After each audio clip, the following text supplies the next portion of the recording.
Onyx and some of the other sort of open source innovations we have at Facebook.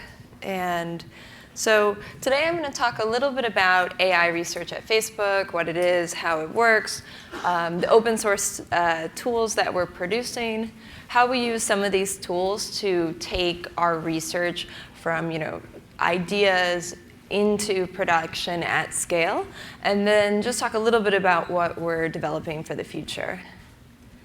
So AI research is a big part of the story of how we're thinking about the future at Facebook. And the idea is that we're trying to advance the state of the art of AI for everybody, not specifically just for Facebook, using an open research approach that benefits the entire AI community, academia, other companies, everybody, right? We're trying to advance the state of the art for the field. And so we do this by publishing, by open sourcing everything that we produce. We give our researchers freedom to work on whatever they think is the most important problems in the field. We collaborate with internal and external partners. And we really focus on making sure that we're working on what we think are the most important, challenging problems in the field, and that we're going to do that thinking about doing it at scale and in ways that you can actually take it into reality. So we call our research lab FAIR, Facebook AI Research, and we work on the whole spectrum of AI. We publish a lot of papers, but today I'm going to talk more about the open source software and the tools that we're releasing that you can use. And a lot of this work has been awarded by people that are not us, so we're appreciating that it's recognized in the community. But the other reason that we do AI research is it's a big part of how we operate Facebook. It's an important part of many of our products. And so here's a chart that just at a high level talks about the diversity of different types of algorithms we have and different products that they're used in. So it's not as simple as just using CNNs or RNNs, but we really actually have quite a range that ends up being the right fit for a particular product. And to give you an example of what this ends up looking like in Facebook in practice, I'm going to just talk briefly about translation. So originally, we had a translation system that was a phrase-based system, and that's what you're seeing on the left here. And if you look at it, the translations weren't always so natural. Like maybe you can figure out what's happening here, maybe not if you really want to. And so in FAIR, we had developed new algorithms doing a neural net-based approach for translation. We put that into production. And now on our platform, you get translations that look more like this. They're much more natural. They're actually usable, and it makes a lot of sense. And so the thing that's amazing about sort of this work and this research is then the scale at which it ends up impacting people. So if we look at our sort of product usage stats, so with this system, we support more than 45 languages. And that results in more than 2,000 language-to-language translation pairs that we can do. And this ends up serving a massive number of people on our platform every day. So we're actually serving 6 billion more now, translations per day with this system, right? And so a lot of the tools and things we're developing are about trying to make this story easier, trying to go from a great new algorithmic approach that was existing in research to massive scale that's affecting users every day. And so to do this, tools are a big part of our story, right? We can't do this one-off for every individual research project.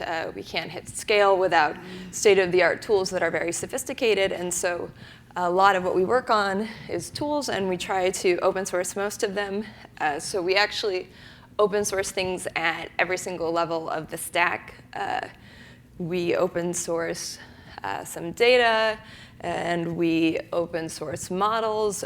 We have libraries based on new algorithms developed in FAIR. We have open sourced frameworks and new compilers and optimizers that have just come out recently, and we even open source our hardware designs. So, for example, this is a picture of our previous generation of machine learning hardware. And so we actually put all of our designs out in the open with the Open Compute Initiative, so you can go and replicate our entire process and what we do at Facebook, even all the way down to the same hardware if you want. So. And the idea, the strategy that we're doing for all of this is an approach that we're calling unframework. And so the idea is the field is moving very quickly, and we don't always know what the right tool is going to be for the next research breakthrough or the next application that we want to use AI for. And so it doesn't make sense to make large monolithic systems or tools. We really need to be able to modify different pieces and hack it and make it work for the problem at hand. And so we call this strategy unframework. And the idea is to build reusable components that you can customize and you can put together however is necessary for your particular problem. And so even if the end experience might feel like a complete product like PyTorch, for example, underneath it's built of many different components. And so if you need to go in and modify or change something, or in our research lab we want to put in a new optimizer or a new compiler or something, we've designed it to be able to do that. So this is our approach. And so if you go and look at a lot of the software we have available, you'll see many different kind of subcomponents available. And that's because we're taking this unframework approach. And in fact, the vision is bigger than just our own tools work with themselves. They should work with other tools in the industry. And so a big part of that story was ONNX. And this is why we started ONNX together with Microsoft, with the idea that it's hard to know who's going to have the next great tool or component or innovation. It's coming from companies, it's coming from academia, it's coming from a lot of great places. And so we want to be able to take that idea and put it in our system as quickly as possible. We want people to put systems together how they need. And so we needed to make it so that tools really would work together, because we are ending up in a world where we have a lot of silos. So if you look at how the world looked a year ago, for example, before we started ONNX, you had a ton of different, we have a ton of different frameworks. There's many more than I have listed here. And then you also had a ton of different, and we still do, hardware backends, optimized libraries for different hardware pieces, all of that. And the problem was that, unfortunately, all of these tools actually have to talk together. And so what we end up with is a terrible spaghetti mess of converters that are fragile and hard to maintain. So every framework company had people working on optimizing their framework for each hardware backend. Every hardware company has people optimizing for every single framework, right? And the field's moving quickly enough, the tools are evolving quickly enough that this was getting out of date. It was very hard to keep these to actually work. It was painful, and also meant we were spending a lot of time working on compatibility and converters instead of working on actually making things better, working on innovating. And so with ONNX, the idea was, okay, well maybe we can make one approach that allows all of these tools to communicate using the same language. And so the idea is really, let's just replace all of this with one specification or a family of specifications that makes it possible for us to not spend all of our time in one-off converters. And so it really was as simple as that. We built ONNX originally to be an intermediate serialization format that enables models to go from where they were developed, trained on one framework, to another place for inference. So you could be taking it to another framework. Say there's a great model developed in PyTorch, and you want to run it on your production system and it's something else, then you could do that. Or you could also think about doing this to take it from the framework to some hardware-optimized library. And so that's the approach that we started with, and it has turned out very well. If we want to talk about, there's a lot of sort of higher-level vision behind ONNX. If we want to talk about, what is it actually, it's pretty simple. It's a graph representation and operator specifications and a serialization format for the weights. And while technically that's fairly simple, a lot of the work is bringing the community together, bringing together all of the different framework companies, and working on what are those operator specifications that we can all agree on, so that when you take an operator from one framework to another, you get the same result. And so everyone involved in the ONNX project has been making their tools, their software, their hardware line up with those operator specifications. And so it's actually quite an awesome community effort to make this a reality, even though it's technically sort of simple on the surface. And so the nice thing about ONNX is it actually lets us achieve, as I was alluding to before, two separate goals. We can serialize models between frameworks. So if a model that you really want to use was developed in a different framework than the one you're using, or than your production system, which was the case at Facebook, which I'll talk more about, then you're able to take it and deploy it on a different system than where it was developed. And I think one of the other major advantages, and one that I'm very excited about, is the whole community now can focus on optimization tools and techniques for only one or two model formats instead of for many. And so if you're an academic and you have a great new optimization, if you put it in the ONNX format, it's available to all of the developers who are using all of these different frameworks immediately. And so it allows people to focus on the real innovation instead of trying to build all of these different converters like we've talked about, or integrate their thing in a bunch of different backends. So we see this as really a way to kind of remove friction for innovation and allow us to focus on kind of the real things. So with ONNX, we decided to do something different than maybe the traditional open source model where you produce something in-house and then you just kind of put it out there, right? Like ONNX, we wanted it to be a project that was owned by the community. It was really kind of too important for a single organization to develop alone. And also, we really wanted the input and the feedback and the collective expertise of the many different people who are working in the community.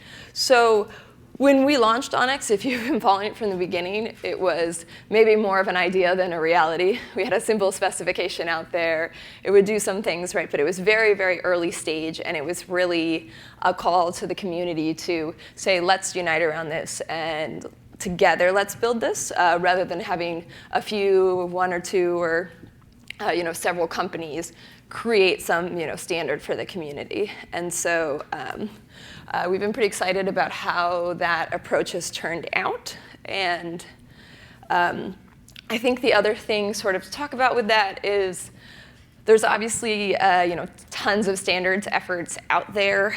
And the idea with ONNX, and so people ask, how is it different than other standard X that had been proposed, right? And the idea with ONNX was really not about the specific standard, but the idea of focusing on the partners in the community. The standards, in AI in particular, the standards can come out of date very quickly. And so it was important to keep up with the innovation in the field. And so the most important thing was a bunch of people agreeing to just have a living language that they would support in their tools, even if it evolves over time, even if we need to change things. And so we view it more like that. It's more of an agreement among all these different people working on tools to make sure that our tools talk together. And we do this through something that looks like a standard format, but it evolves more quickly at the moment. And we've been excited that how many people have sort of joined the call for this. So we have, I don't even know the number anymore, quite a few companies on board in the ONYX initiative. And right now there's 6 frameworks and a lot of hardware companies now that support it in their runtime. We have converters for quite a few different platforms that in many cases we built with the platform creator. Also, ONYX itself has come a very long way since we started. We just released version 1.3. And this has some pretty cool new features in it. It has flow control built in.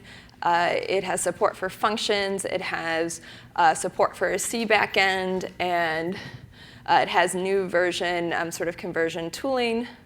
So if we look at this a little bit, control flow is a big new feature for us. It was necessary for the translation example I was just talking about, where a lot of cutting-edge models, especially like our NLP models, they have dynamic behavior, and therefore they have data-dependent control flow. And so it wasn't working to just put out a static format and transfer. We were losing this control flow. And so we now have designed an approach that's specifically tailored to neural networks. And so this allows us to be much more efficient in how we represent things and keep things more optimized than if we had done some general control flow approach. We also have a new thing we call Onyxify. And this is a common C backend for vendor libraries. So rather than needing to export the model as a single serialization format, now you can have it a call, and you can call for parts of the model, for example. So this gives us a lot more flexibility in what we can do and the number of models we can support and how much you can optimize and send to your hardware backend. So yeah, so we're excited. And we are going even further. If you join the ONYX community, we have a bunch of open community working groups to work on the directions in which we expand ONYX. There's active ones on quantization. We're looking at how do we test this. We're working on data pipelines, mobile, all of that. And so there's many different directions, many different working groups looking at how do they take ONYX and make it have these features, meet their specific use cases. So it's very exciting, and it's evolving very quickly. So a lot of this is brand new or coming soon, which is great. And another thing that is available now and expanding is ONYX Model Zoo, right? So part of the value of ONYX is that you can easily move models around. They're not trapped in their framework as much anymore. And so we wanted to create a model zoo of pre-trained models that has everything from sort of the standard benchmarks that you'd expect to the latest research models from FAIR or Microsoft Research or Amazon Research, and make those available to people, because now they can take them and run them on any of the frameworks or hardware that supports ONYX. So we have some up there. We'll be continuing to expand this. But also, if you have models that you'd like the community to be able to use, please contribute to the Model Zoo. So that was the vision of ONYX when we started and kind of where we are now. I want to talk a little bit about the impact that ONYX has had inside of Facebook and the real applications that this has sort of enabled for us. So even though the project's quite young, we've actually internally had several projects that benefited from the interoperability that ONYX brings. And the motivating case for this is really the thing I was talking about of getting research into production faster. So I'm going to highlight kind of 3 examples of where we've done this, and then talk more generally about how we're doing this now. So For this first one, this is an Oculus research project. They had developed a new algorithm to make more natural-looking avatars in virtual reality, and I think it's probably best for me to just let the avatar explain the rest. Oops. Maybe we need to make that louder. Built and trained in PyTorch, ONNX allowed us to rapidly move the model into production with Caffe 2. This model now drives lip movements in a new Spaces avatars and is also available to all Oculus SDK users. So if you didn't catch all of that, what it's saying is we had a new audio to animation lip sync model available in Oculus Research. It was built in PyTorch, and our production system at the time was Caffe 2, and so we wanted to be able to deploy this in our Spaces product and also all of the Oculus SDK. And so we used ONNX to translate the model and deploy it, and now this is running in all of our avatars. And it's a pretty big improvement over the previous model. Another case is optical character recognition. And so this allows us to extract textual information from many Facebook's images and videos, and powers a lot of our products like search and accessibility. And so our process was recently improved using a novel neural net-based segmentation and recognition approaches. And so we were able to rapidly prototype using PyTorch and then deploy into production, which was great and wouldn't have been possible as quickly before ONNX. And then, the final use case that I'm going to mention here is the one I was talking about at the beginning, translation. That translation scaling story would not have been possible without ONNX, and it was actually one of the motivating cases when we were designing ONNX, and so there was a great sort of experience there of seeing the model actually go through into production.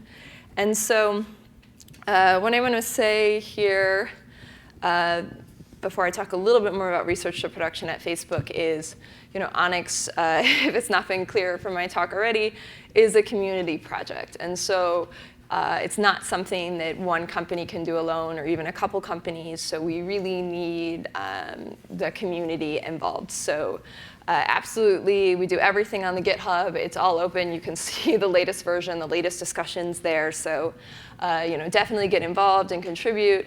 If you're building AI tools, think about how you can support ONNX in your tool, or give us feedback on directions we need to expand ONNX to make it meaningful for your use cases. And of course, you can follow us on social media to get all of the latest updates on ONNX. So as I mentioned, ONNX was developed part of this larger vision of how do we get AI research into production more efficiently and faster. And so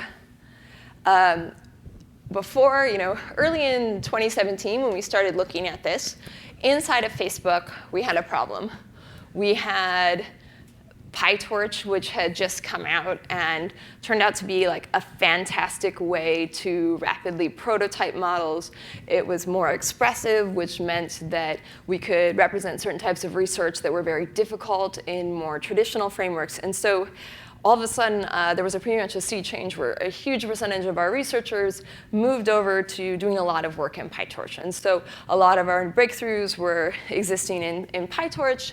But all of our work was production models were happening in Caffe 2 because of its excellent scaling capabilities, extreme performance optimizations built in, and also its mobile capabilities. And so we had these two frameworks, and it would take months sometimes to take one model and re-implement it in the other. And the problem when this happened, it was also incredibly painful to debug because the original model experts don't know anything about the Caffe 2 version of the model, and the people who are experts in Caffe 2 don't know anything about the model or what it's supposed to do. And so it was just a very painful process, right? And so the idea with this was, as I've mentioned, for our thinking was let's build Onyx, and this is what we've been able to do in early 2018 was make it easy to iterate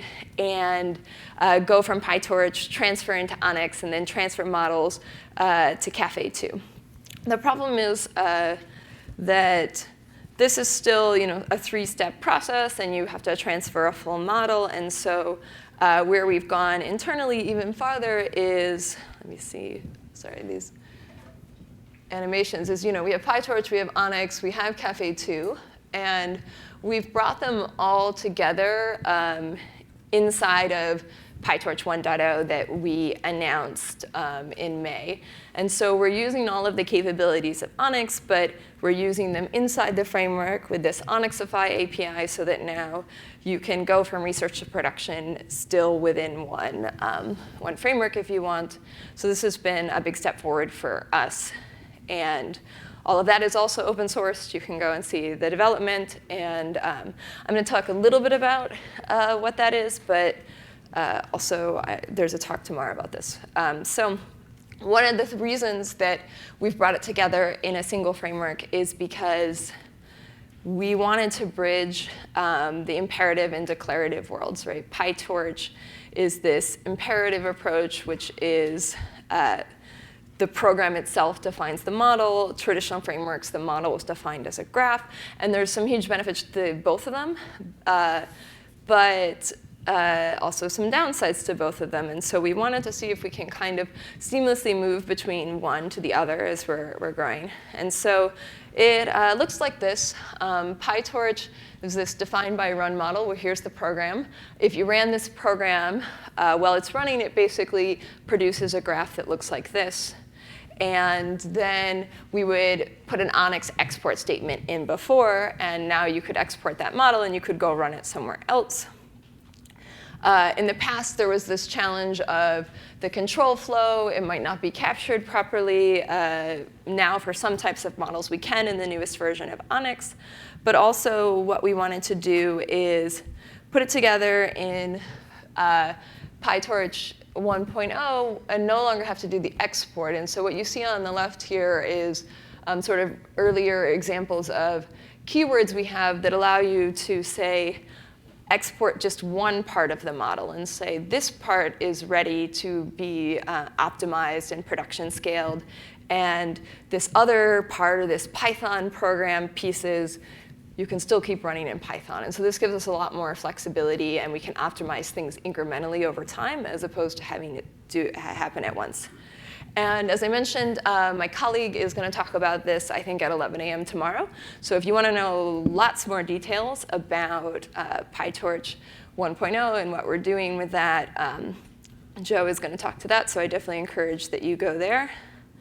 And so talking a little bit about the future, as I mentioned, we're going to continue to customize components and configure them and take this unframeworked approach. So you'll hear many other components from us. If you go into the PyTorch ecosystem, you can see quite a lot already, and many different libraries and options from FAIR. We also have a bunch of, basically different tools, libraries, data sets in all of these different areas coming out and are available. Everything's living open source projects, so definitely use them, get involved, et cetera. We're going to keep working on sort of every level of the stack because you really need all of these pieces to make AI happen. And I think with this, I'm just going to leave you with a video about Onyx, and then I can take some questions. How does the brain work? What is intelligence? That's really a big scientific and technological question that a lot of people are fascinated by. In the 30s, people realized that you could sort of mechanize logic. This was, classic work of Alan Turing, for example. And then in the 40s, people started realizing that they could reduce thought to a series of simple operations, and they started making the parallel with the brain. The phrase artificial intelligence was coined in 1956. The current AI systems that are capable of learning are inspired by the brain the same way airplanes are inspired by birds. The bird is existence proof of the possibility of heavier than air flight, and the brain is an existence proof that an intelligent entity can learn from interacting with the world. AI has the ability to change life for each and every individual in the world. There's a lot of excitement around how can we personalize applications to make smarter decisions for people. We're going to have better image recognition, speech recognition, better systems for medical diagnosis. We're going to have cars that drive themselves. Number of traffic accidents will go down. I mean, AI will save lives. I mean, that's kind of a good motivation to work on it. A lot of the problems are very complex, and without a rich data set, it's difficult for the algorithms to learn. What's changed over the last couple years is cloud computing has made it possible for anyone to run large jobs and have enormous compute power available at any time. AI is moving so quickly. We're having research breakthroughs every day, and we want to get those research breakthroughs into the hands of people as quickly as possible. With Onyx, we're trying to create a world where more of the AI tools work together. Onyx provides a common language by which we can exchange models that we've learned from data. Imagine you're in a group of children and there's Lego, there's Duplo. They typically don't fit with each other, so you can't really play with each other. But if you design the interface pieces, then all of a sudden you can play in a group. It actually accelerates the speed by which we make progress in areas of AI. You don't want systems that have to be re-engineered each time. Platforms like Onyx allow us to build on each other's success. Open source frameworks like this help everyone in the community make progress in AI because we don't have a monopoly on good ideas. And everybody knows they don't have a monopoly on good ideas. Research is always about the research community. Every invention is ultimately the work of many people feeding into it. The famous physicist Richard Feynman said that you don't understand something until you build it yourself. If you build an intelligent system, you understand more about human nature. I think it will work with us. It will be of us. We have to put our better selves into the AI. And if we do that, we're all set.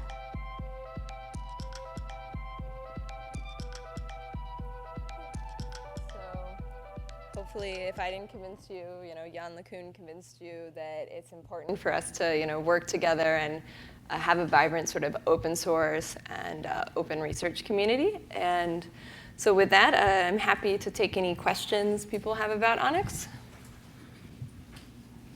Yeah? So Onyx is not here to replace existing machine learning libraries and frameworks. It's only bridging them. Yeah, exactly. It's more about making them work better together. So it's replacing a lot of our existing proprietary sort of specifications and we had before, right? Like Onyx is now our internal way to represent models when we used to have, a separate one from the way Amazon did it or Microsoft. But yeah, it's mostly a language. I was talking to someone from Amazon and he was convincing me that I should use, for example, Onyx instead of TensorFlow. Now I understand that it's not here to replace it. Yeah, in fact, there's a converter between Onyx and TensorFlow, so it allows you to use some other more tools with TensorFlow, for example. Other questions? OK. Oh, here?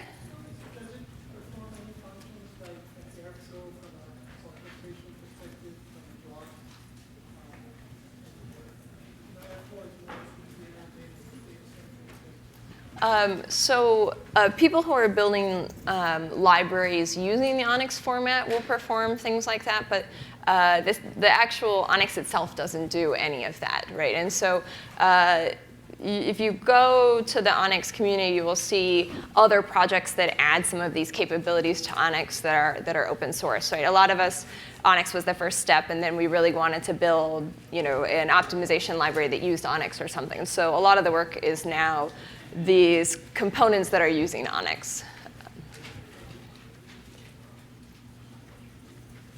OK, well, I'll be here for a few more minutes, so feel free to come up if you have any questions.